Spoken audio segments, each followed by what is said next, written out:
Standing in front of an old industrial building in the N109 zone, I check the address Sylus sent me and nod to myself. This is the place.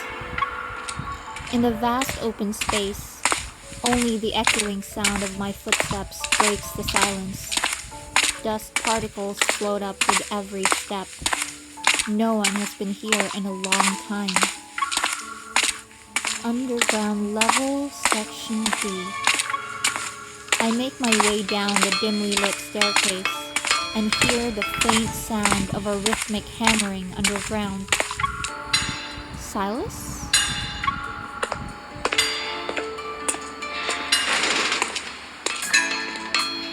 As soon as I push the door open, I'm hit with a blast of heat, carrying the scent of steel and fire. The room is bathed in the orange-red glow from the forge. The dancing flames cast swaying shadows across the walls.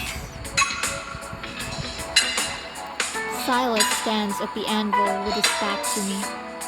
His shirt, soaked in sweat, clings to his muscles as they are flexed with each strike of a hammer. It's the first time I've seen him like this. I hold my breath and linger by the doorway to take in the powerful scene. Do you like what you see? I look up only to see Sylus with a hint of a teasing smile. How long are you gonna keep staring? I'm almost done.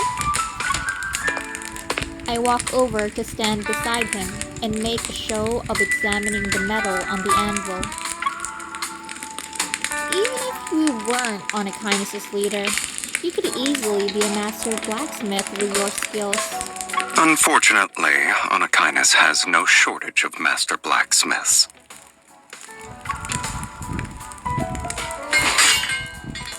The small piece of metal gradually stretches under those rapid strikes. It quickly takes on a recognizable shape. I hold out my hand to measure. The metal has smooth curves along its edges, and is only about the size of my palm. It doesn't look like a weapon. I'm just warming up. Sylus stops and catches my curious hand. His palm is so hot that I almost feel like my skin is about to be burned. Don't you want to see the weapons I've forged? Without waiting for my answer, he pulls me toward the display rack on the other side of the forge. Various melee weapons forged by hand are on the rack. They range from daggers to long swords, and each one shines with a cold, dangerous light. Did you make all of these?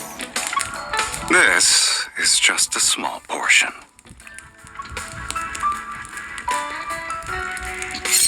He picks up a double-edged short sword with very little decorations. The blade gleams coldly. It resembles its maker in a way. This was my first decent creation. It's a little too light, though. Do you want to feel it?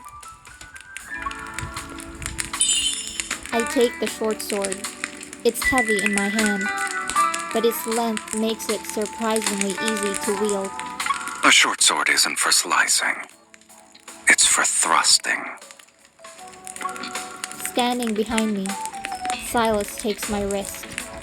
His breath lands on the side of my neck as he speaks. Imagine a shield-bearing warrior in front of you.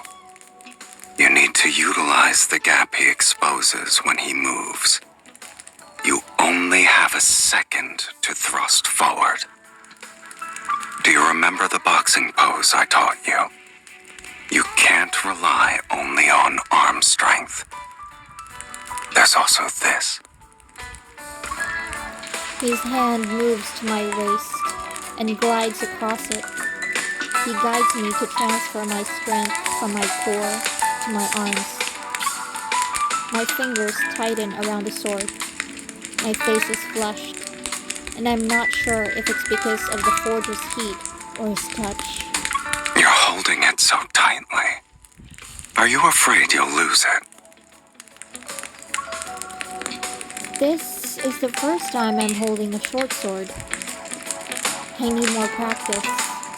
If you don't feel comfortable using it, then we can look at the most unique piece here. Sylus takes a short sword from me and returns it to the display rack. Then, he retrieves a unique triangular blade from the corner. That looks cool. I've never seen anything like it before.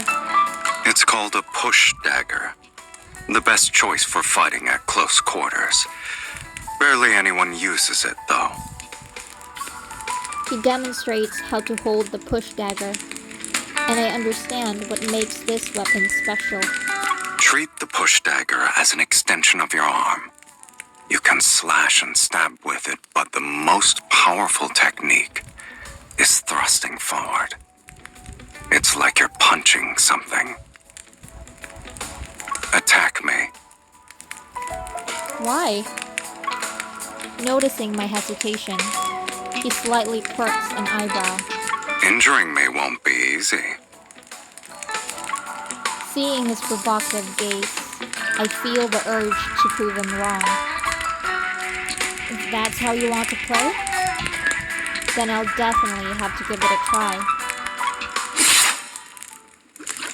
The blade whistles through the air as Sylus effortlessly sidesteps and precisely catches my wrist. I use his grip to spin, and the sharp edge of the push dagger grazes his clothes. You're too slow. Why are you still hesitating? You sound just like my combat instructor. I don't mind having that title, but there's no need to show a lot of deference to your teacher.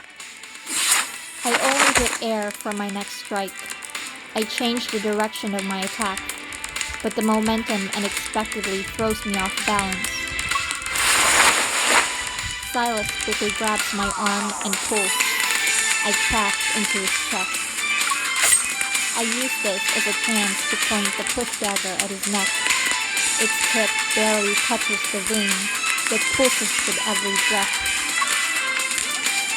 All's fair in love and war. Did I win? I catch my breath and flash a triumphant smile.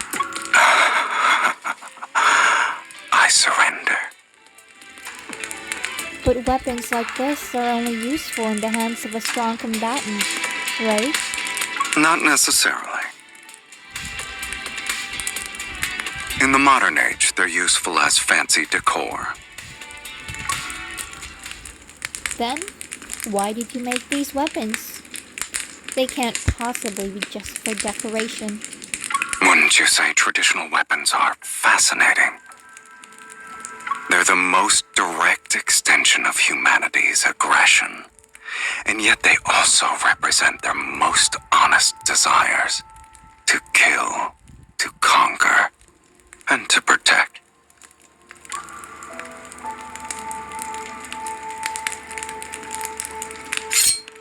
He pulls a dagger from the rack, and his fingertips trace the beautiful pattern on the blade. A few classic daggers are champions in combat. Hunting knives are born for the wilderness. And this curved blade, its infamy was earned on the battlefield and forged in blood. The forger's flames are reflected in his eyes, yet his gaze remains as cold as a blade of ice. Traditional weapons lack a gun's firepower, but they're better at revealing the true brutality of fighting. Their senses are pushed to their limits in close combat, and the intensity is accompanied with the prolonged process of dying. Everything relies on physical strength. That sort of brutality has a peculiar beauty to it. I tilt my head as I look at him and nod. It's just like your appreciation for boxing, right? You're First, I was curious about the resolve that was poured into creating these traditional weapons.